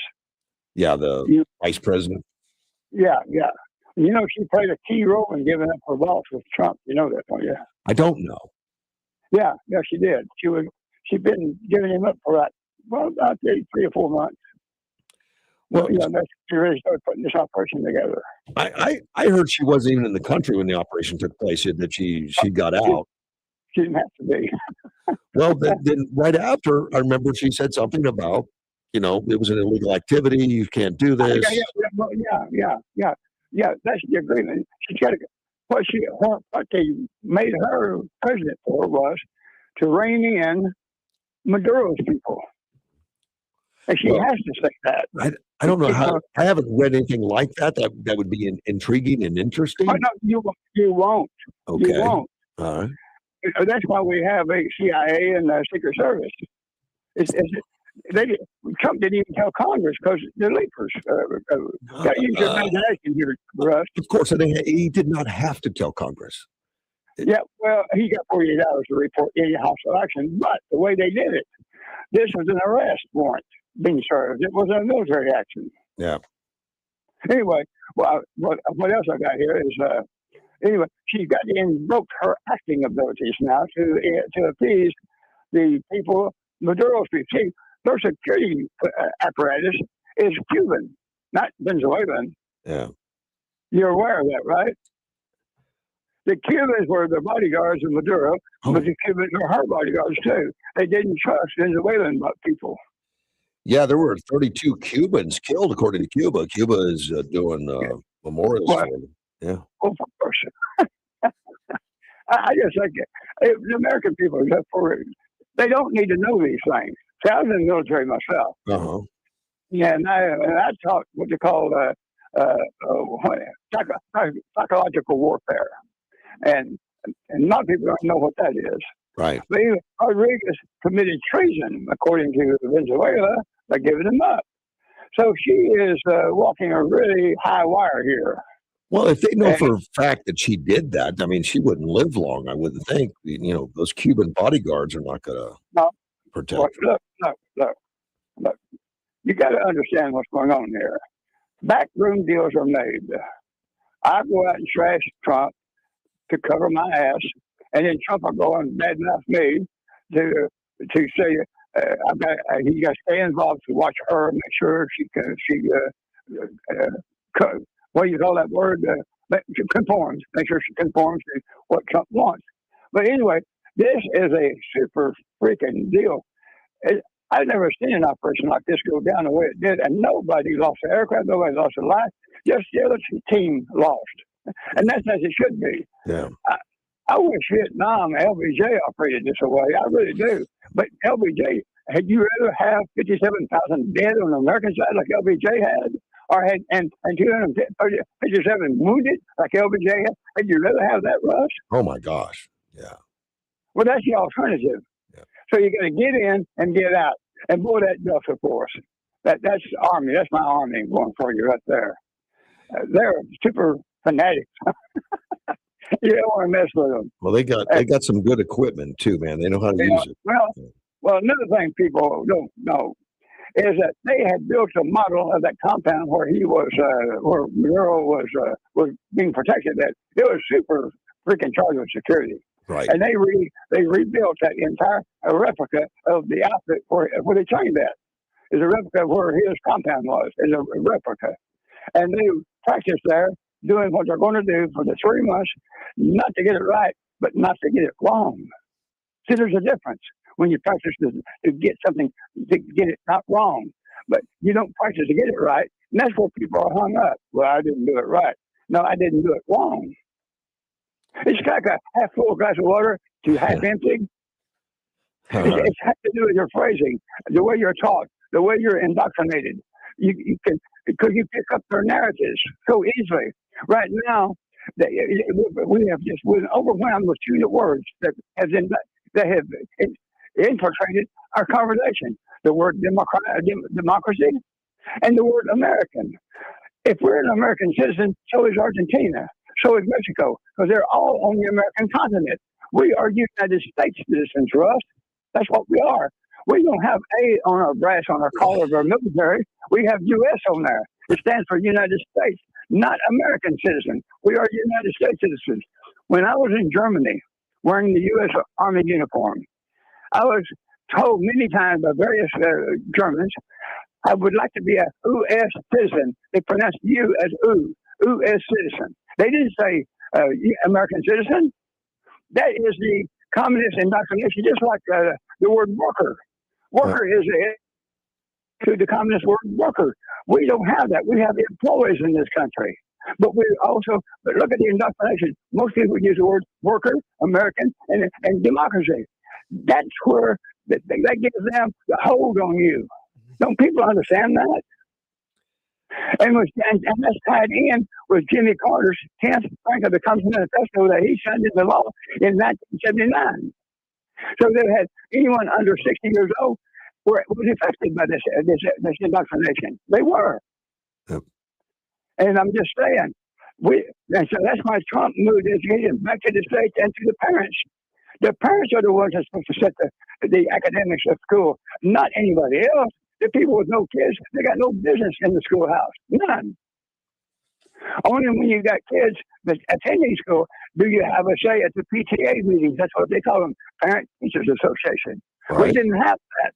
We got two school supervisors now. That's nonsense.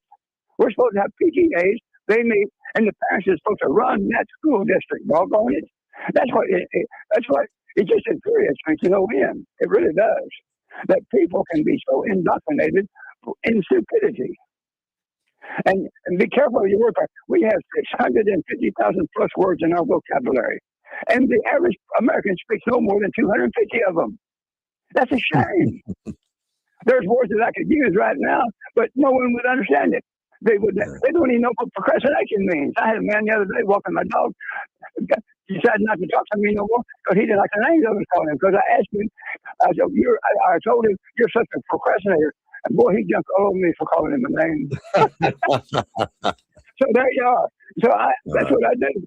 But anyway, but Nelsie Rodriguez, keep the eye on her. If she doesn't conform, what did Trump say? She's in more trouble than Marmaduke.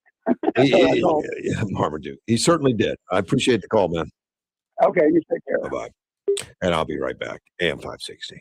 Partly cloudy skies with 72 the high for today. Partly cloudy 52 tonight. 71 and partly cloudy on Tuesday.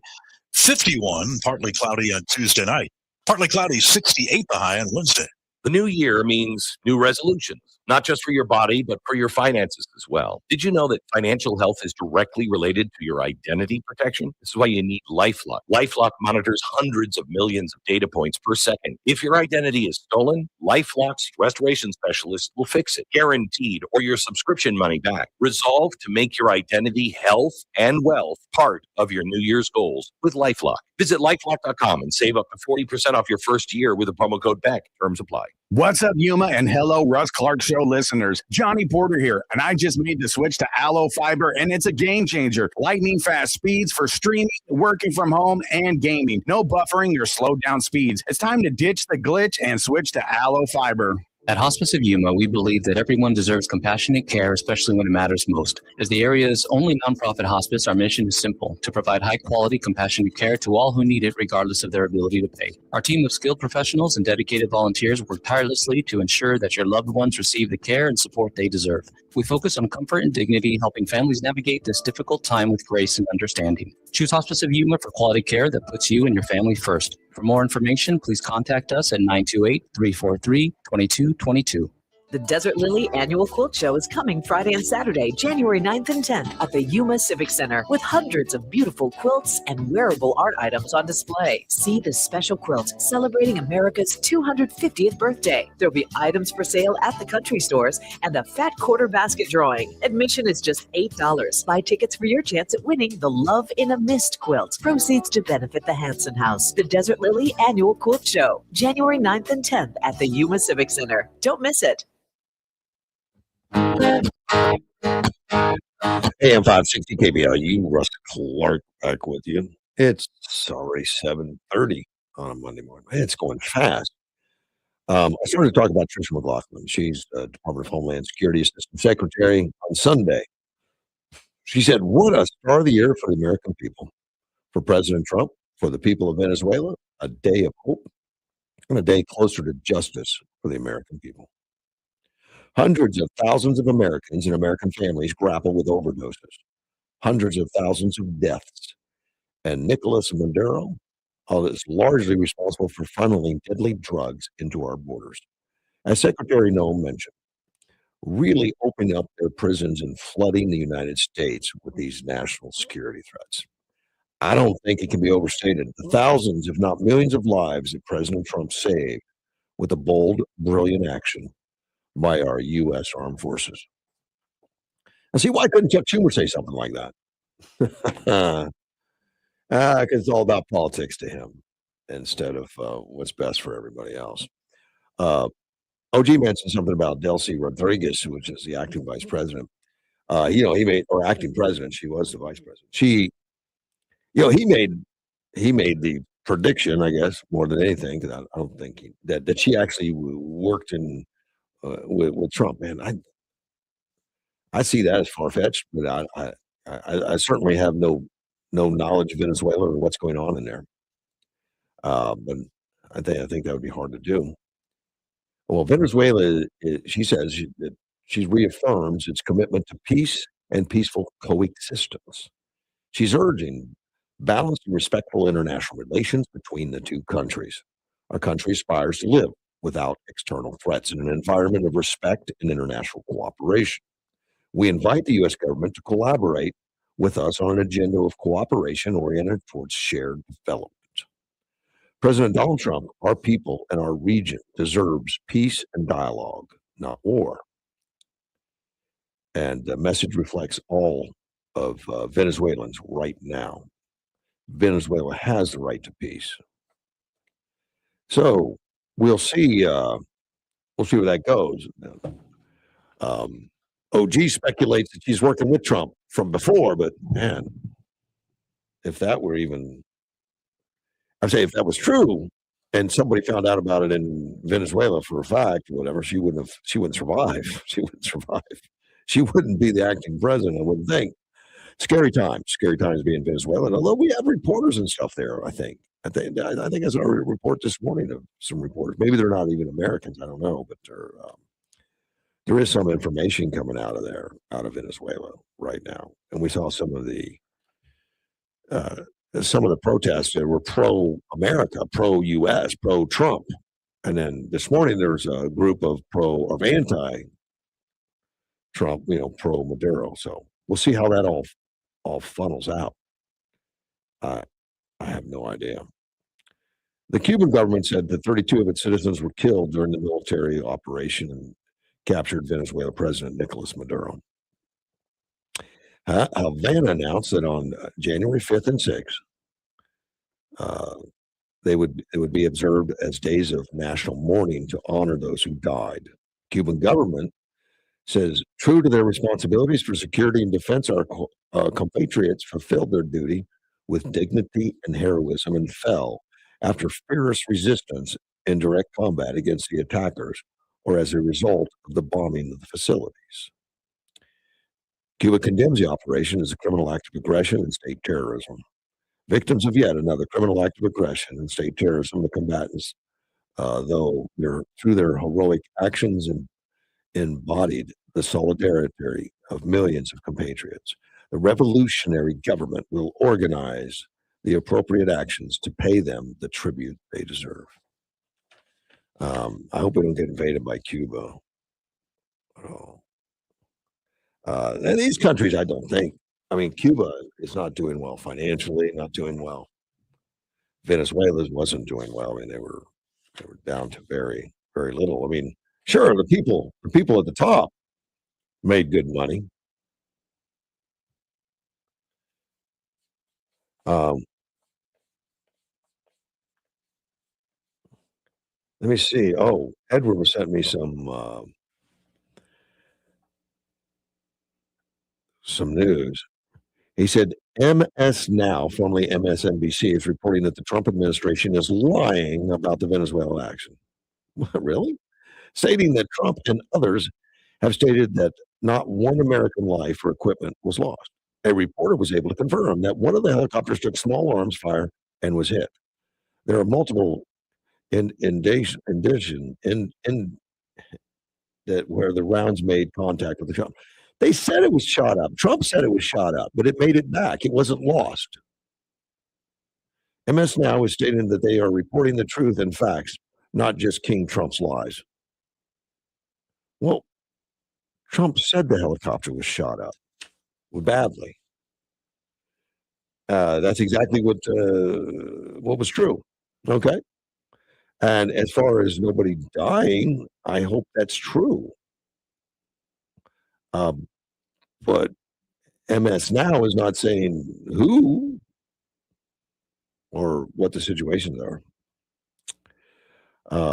Versant, which now owns cable television networks as well as digital assets like Fandango and Rotten Tomatoes, went public today at $4 a share following its separation from Comcast. It's now at $4.15 a share. I guess that's not good. I guess it went up initially. Didn't stay there.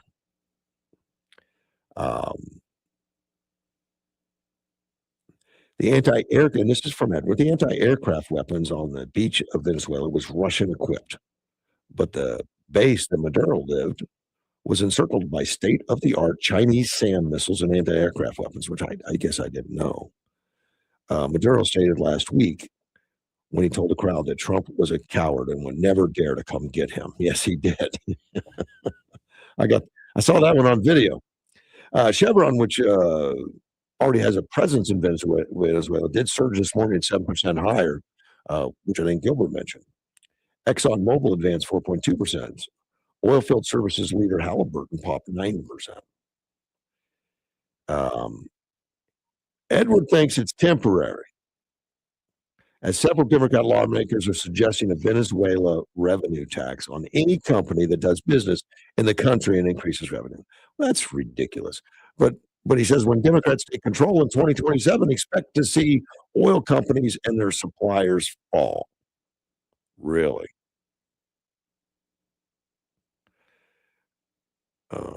Possible. I mean, they've been going after oil companies. That's why they pulled out of California. California has been angry with oil companies for a long time, and it's been making it miserable for them through regulation, fines, and taxes, and all kinds of stuff.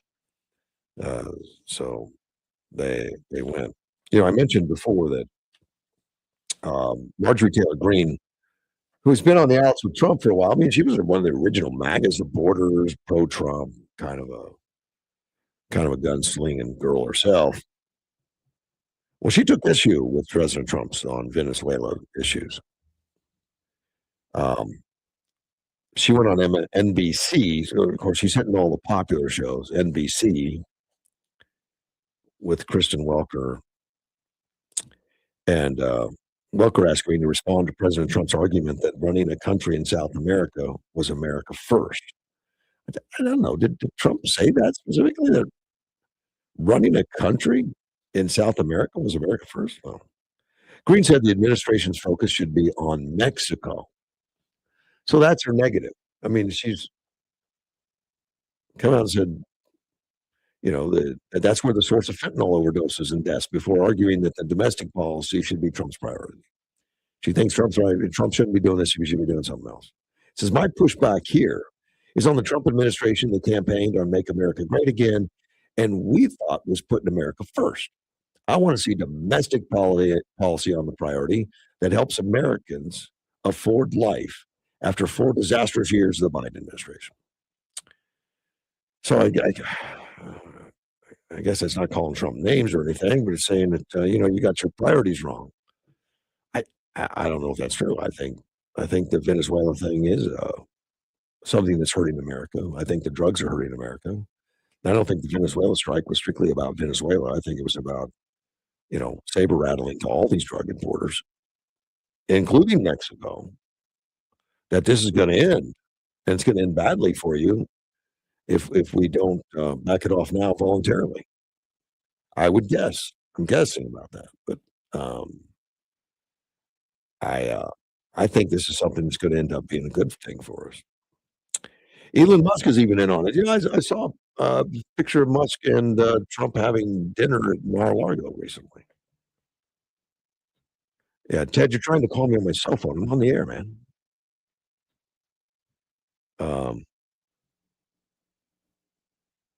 Oh, yeah, I said it. I said it wrong. That Versant started at $4. It started at $45, and down to $4. I didn't invest in that. Thank goodness. No, I didn't do anything with it. Let me take a phone call. You're on the air. Sorry, that was me. Yeah, I know. Well, I'm going to tell you this. As far as Marjorie and Stephanopoulos, yeah, their parents ought to be feeling real bad right now. About what? Wasting all that money for college. She likes to throw insults. There's one. Yeah. I don't know what Green's deal is right now. She's anti-Trump, but not aggressive as far as against his policies. Just thinks he's looking in the wrong areas. I don't know. I don't know what Green's trying to get accomplished. Nothing. None of them are doing anything, Russ. They're so ate up over Donald Trump. They're ate up. They're not doing anything for the citizens. They're not doing anything but complaining. Yeah. We've got 2 representatives here from Arizona. I can't even pronounce their names.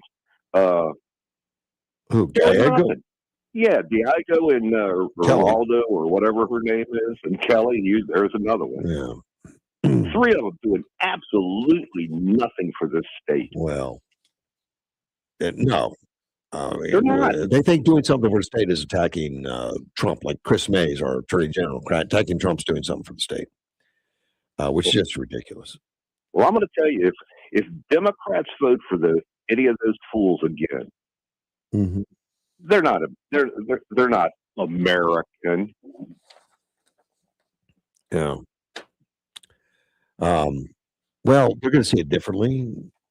They think attacking Trump's what's going to get us to, a golden era. The golden era that Trump's talking about, it's not their thing. That's about greed, I guess. Well, you know all 3 of them, Marjorie, Kelly, and Dorigo. Would you vote for them? No. Seriously, would you? No. And that's common sense. And I kind of liked Marjorie Taylor Greene at first. I did. I thought she was kind of wacko, but kind of cool. She really did. I mean, something got her budget. So now she's more emotional than she is what's good for the country. Well, they love Patton, but he got out of control. Maybe. And they had to jerk his chain because he went a little bit wacko at the end. Yeah. So, study history, people. You sound like OG. Oh, thank you. Good job, man. All right, Ted. I love to love him. You know what I mean? All right, take care. Bye. Maybe OG and Ted are related. I don't know. Elon Musk is in on this thing. He's in on it. Like I said, I saw him at Mar-a-Lago. You didn't think him and Trump would ever talk again. You would be wrong. He announced that Starlink is now free in Venezuela, at least for a month, just through February 3rd. All the high-speed internet service to the people of Venezuela in the wake of the capture of the dictator. Starlink is providing free broadband service to the people of Venezuela through February 3rd, ensured continued connectivity. As Starlink, and he put that on X, in support of the people of Venezuela, alongside the Venezuelan flag emoji put on there. Long overdue prosperity is coming for the people of Venezuela. Starlink SpaceX satellite internet service provides high-speed internet to more than 6 million active users worldwide. So he's giving away free internet. All you have to do is moves to Venezuela and go. And you can get free internet for a month. I don't think I'm going to do it. Edward just sent me that Minnesota Governor Tim Walz announced he is not running for re-election. He's not going to seek it. Edward wrote shocking, but that's because he's sarcastic at times. I think Walz has realized he's damaged enough that he's just not going to do well. Maybe he'll be quiet now.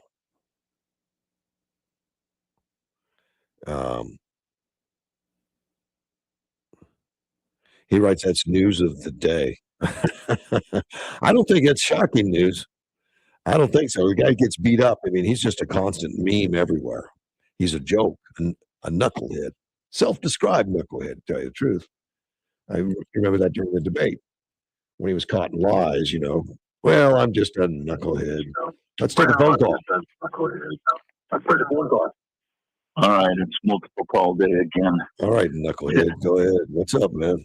Ted was just quoting OG or bringing up something from OG. Yeah. And yet he didn't follow OG's call from earlier closely because he made the point that we're not Americans.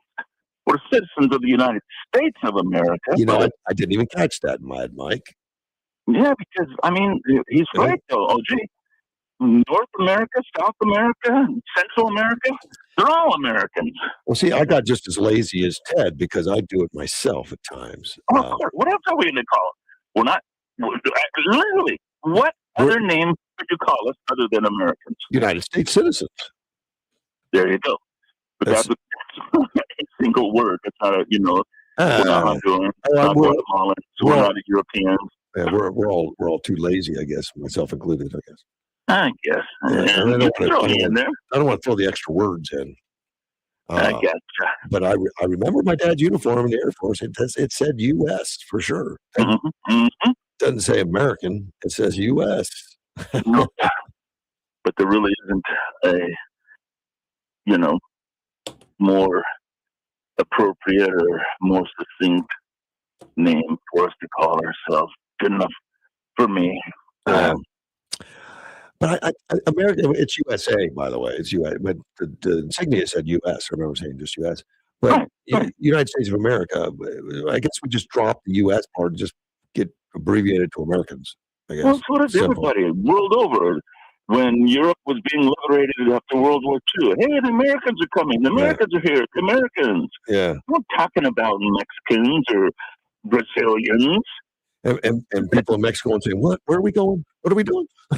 Yeah, they weren't even talking about the Canadians. Yeah, although they were talking about us U.S. Americans, and we all know it. We do, but OG's but not wrong. It is no, not at all. But I don't know what else. There's no short form for us other than, as you said, citizens of the United States of America. Yeah, that's a lot to say. It is. It is. Say American. Maybe that's why we do it. I'll just stick with my adopted home country. We're gringos. Gringos? Okay, gringo. I appreciate the call. Thanks. You know what gringo means, don't you? No. Tell me. It's a pejorative for foreign. Pejorative means it's a negative connotation. It's like calling them a bad word, but it's basically been. There's been a lot of words that start out as bad, but I take it okay now. I don't mind being a gringo. I'll be that. Yep. Me neither. All right, brother. Take care, man. Bye. Yeah, my fellow gringo. One quick thing I just want to mention. There was a pilot of a helicopter that died, I think this weekend, happened Friday. Helicopter in Arizona at the canyon. Arizona Canyon.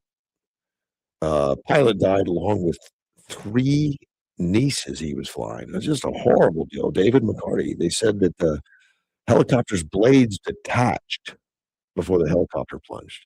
Never heard of them doing that before, but I guess it can happen. With no blades, it's not going to fly. Horrible day. Let's take a phone call. You're on the air. Hey, good morning, Russ. Good morning, sir. I got a theory about the people voting for Tommy down there in New York City. Okay. I think that they wanted to get as many benefits as they could for free, and I think that's why Mamdani got the votes. But also, New Yorkers have been screwed by men of the Democratic government, and look at what it's gotten them. Nothing. And so therefore, why not try socialism and see if that works for them? Well, because someone's not doing the research is why. If you do your research, name a socialistic country that prospers. Go ahead. I know. Name them. What, Venezuela? Russia? Well, what do you think they were thinking about before they voted for Tommy? All they thought was just short term, I get something for free. That's all. Exactly. That's all they thought. Okay. They're not thinking my they're not point. thinking of past this very moment. That's it. Yeah. Well, I'm hoping that the socialism idea is isolated to New York City and not the whole country. So I'd like to see this experiment fail, just so that it would open the eyes of all the rest of the Americans that are PO'd with Trump. So, well, what are you going to do? I mean, he's there, he's in, and he's going to dictate policy. So, well, he's going to attempt to, and he's limited. There is, he's executive branch. He can't just wave a wand, but who knows what's going to happen up there. But he's not going to get free bus service to him like he thinks. That's not going to happen. That has to come from the state. They own the buses, not New York City, apparently. Oh, that's interesting. Yeah, he's not going to get that. As far as building new apartments for people on possibly land that the city owns and all that, he's going to get more. He can't just decree it. So we'll see what happens, whether he gets the support to do those crazy things. But if he does, it's gonna cause disaster to happen more quickly, I guess. Well, my wife is just checking the internet, and he dictated policy here. Just today or yesterday about something. I don't know what it was now. Well, just like Trump, there's some executive stuff he can do. But I don't know what that is exactly. But everything he mentioned, like rent freezes and stuff, he can't just dictate that. That's got to go. Yeah. That's got to go through, the city council and all that stuff. And they'd be, hurting themselves to do it, I think. But we'll see, because those things don't work. They just stop people from wanting to invest, stop people from wanting to build.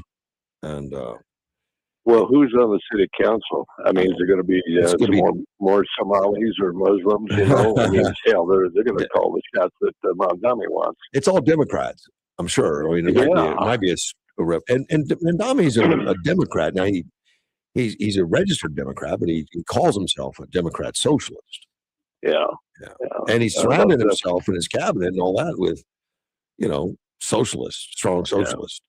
So that's why Sanders loves it. Gave him a vote. And I read that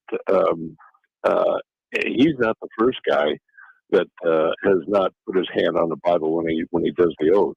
No, he's not. There were several others, including FDR. I didn't know he was on the list, but I know. Yeah. Well, of course, he was a Democrat, but either he had some other book or no book, and I think was it Thomas Jefferson that didn't want to put his hand on the Bible because he was, he was a Christian. But, I think he was a Christian, wasn't he? But he did own the Quran, but he owned it. But he didn't use the Quran. I mean, that was a rumor, but he didn't use it. Apparently, they're not sure exactly what he used. Well, he got caught fooling around with the housekeeper. Well, that probably wasn't uncommon. Probably not then, but the secret came out years later. With the DNA thing. But he's got descendants that were not his children. You see, John Quincy Adams in 1825 placed his hand on the book, The U.S. Laws, to show his commitment to the Constitution. Yeah. Theodore Roosevelt was sworn in after President McKinley because there wasn't time to do it. Because it was an assassination of McKinley. Right. So he didn't do it. Lyndon B. Johnson, same way. He took it on Air Force One on his way back to Washington, and he used a Catholic missile, a book of mass. Yeah, here's that. And then there's Calvin Coolidge. He mentioned not using his mother's Bible in Vermont as it was customary on the internet. So LBJ figured that, that's a reasonable facsimile piece of missile. Yeah. Yeah, but I mean, those were discernment. But it's tradition. There's not required. That is a tradition. And, of course, Washington being the first is all. Yeah. Oh, well. Anyway, I get a pretty fair education from some of your regular callers on the show there. I appreciate it, too. Anyway. I learned something here every day, man. I appreciate the call. Thanks. Okay, take it easy. All right, bye-bye. Yeah, there's a lot of them, at least 5 or so, that didn't necessarily use the Bible. But it's not a requirement at all. Let me see. Oh, that helicopter crash I mentioned, by the way, which was tragic. David McCarthy was the pilot. 3 of his nieces, and they were getting ready for, they wanted to see the sights before his wedding. So he took the 3 nieces out before the wedding. Now he owned multiple helicopters and then flown the canyon various times and all that stuff. What a terrible deal right before his wedding and everything. Obviously terrible. Dan Bongino officially left the FBI on Sunday morning. He's now a citizen. I'd be really curious to see where Dan Bongino goes and what he does. A lot of speculation about going back on doing his show and all that. In fact, Trump even said, Dan did a great job. I think he wants to get back to his show. Dan talked about the toll it takes. He said it's a personal toll of a job. And he said that back in May, saying he'd sacrificed a lot to take the role. Yeah, he sacrificed. He was making a lot of money. He had to give all that up. He says, I gave everything up for this. Long hours, both he and FBI Director Kash Patel work. I stared these 4 walls all day in D.C. by myself, divorced from my wife. Not divorced, but I mean separated. It's hard. I mean, we love each other, and it's hard to be apart. Andrew Bailey will be taking over for him. He's already been appointed back in September as the other deputy director. Maybe I think back then they knew that Dan was going to be leaving and all that. A lot more to talk about in the future. I'm sure we're going to talk about it more. It got us off of the Somali incident for a little while. There'll be more about that too. The amount of work that went into this thing, to get Maduro out of country, amazing. They used 150 aircraft. They shut down airspace all over the place. But I'll be back tomorrow. We'll talk a little bit more life, death, and law coming up next. AM 560, KBLU.